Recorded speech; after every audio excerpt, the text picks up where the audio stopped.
Ang mabuting balita ng Panginoon ayon kay San Juan. Papuri sa iyo, Panginoon.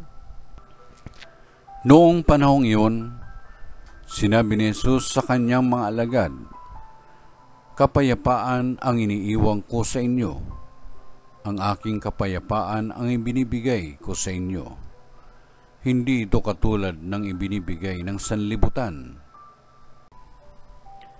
Huwag kayong mabalisa, huwag kayong matakot.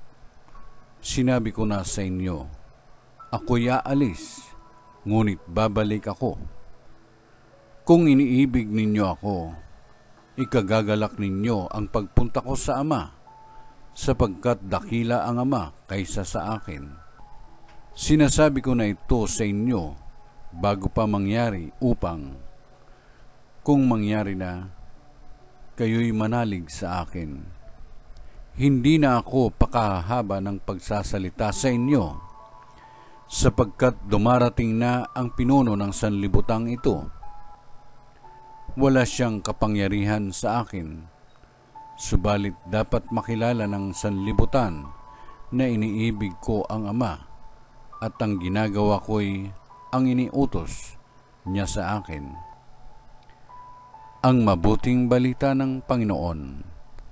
Pinupuri ka namin, Panginoong Jesucristo.